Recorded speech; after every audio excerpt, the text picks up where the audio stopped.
नमस्कार दोस्तों, मेरा नाम डॉक्टर शिल्पी गुप्ता है। Thanks for supporting my last video. आज का टॉपिक बहुत ही इंटरेस्टिंग है, वो है विच इज द बेस्ट।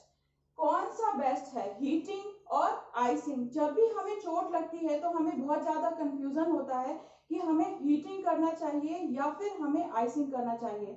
आज इस वीडियो से हमारा डाउट क्लियर हो जाएगा कि हमें हीटिंग करना चाहिए या फिर हमें आइसिंग करना चाहिए, कब हमें हीटिंग करना है और कब हमें आइसिंग करना है, ट्रीटमेंट प्लान कैसे बनानी है, वो इस वीडियो से आपका क्लियर होगा। फर्स्ट ऑफ ऑल हम देखते हैं कि आइसिंग क्या है। बेस्ट फॉर आइसिंग के लिए हमें क्या है कि एक्यूट पेन, जब भी हमें चोट लगती है उसके बाद से इंजरी साइट से 24 टू 72 आवर्स तक हमें आइसिंग करना चाहिए।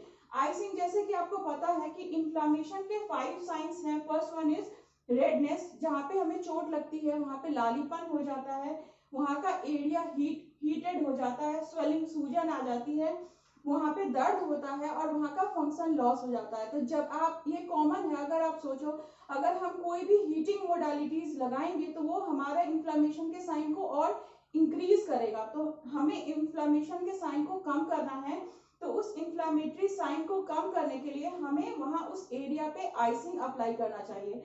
उससे क्या होगा कि वैसो कॉन्स्ट्रिक्शन होगा, ब्लड का सर्कुलेशन कम होगा और इन्फ्लेम्ड एरिया हीलिंग काफी अच्छा होगा। जब भी कोई इंजरी होगी तो उस इंजर्ड साइड पे हमें आइसिंग लगाना चाहिए। और नेक्स्ट, कोई भी मसल पुल हो, सपोज आप जिम में जाते हो या फिर कोई भी गाउट है या फिर स्प्रेन है, स्ट्रेन है, इन सारी कंडीशंस में जिनमें इन्फ्लामेटरी कंडीशंस ज्यादा होते हैं तो हमें आइसिंग अप्लाई करना चाहिए। अब नेक्स्ट की आइसिंग हम कैसे दे सकते हैं। फर्स्ट वन इज आप कूलेंट कोई भी स्प्रे यूज कर सकते हो। अदरवाइज अगर आपके घर में स्प्रे नहीं है तो आप आइस पैक बना सकते हो। आइस पैक बहुत इजीली तरीके से बनाया जा सकता है।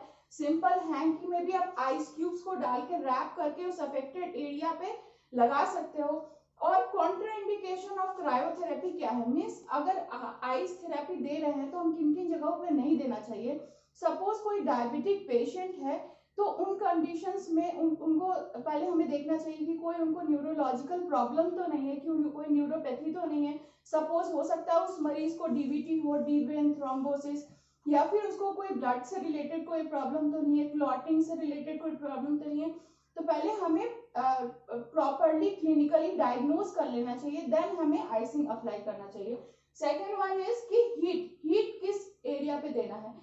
जैसे कि कोई भी कंडीशन जो कि क्रोनिक पेन हो जाता है, जो 2-3 महीने काफी लंबे टाइम तक के लिए आपका बैक एक हो रहा है या फिर शोल्डर में पेन हो रहा है, ऑस्टियोआर्थराइटिस है, रिमेटॉइड आर्थराइटिस है, या फिर किसी तरह का कोई भी स्टिफनेस है, उसकी स्टिफनेस को ब्रेक करने के लिए अगर हम हीटिंग देंगे तो वहां का ब्लड का सर्कुलेशन इंप्रूव होगा। जब हमारा ब्लड का सर्कुलेशन इंप्रूव होगा तो वहां की हीलिंग प्रोसेस काफी फास्ट होता है।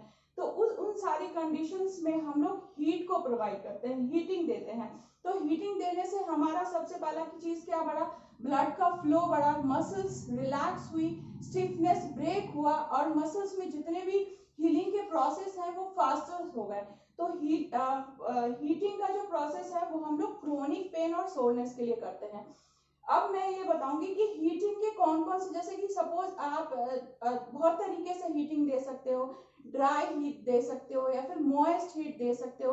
तो ड्राई हीट देने के लिए भी बहुत सारे इलेक्ट्रिकल पैड्स अवेलेबल हैं डिफरेंट डिफरेंट साइजेस में। वो जैसे सपोज सर्वाइकल के लिए अलग हीटिंग पैड आते हैं, बैक के लिए अलग आते हैं, तो आप इजीली आप मार्केट से उसको ऑनलाइन मंगा सकते हो। वो आप हीटिंग पैड ड्राई हीट ले सकते हो, उसमें भी फ्रीक्वेंसीज आती हैं, वो आप लो मीडियम हाई करके अपने हिसाब से एडजस्ट कर सकते हो।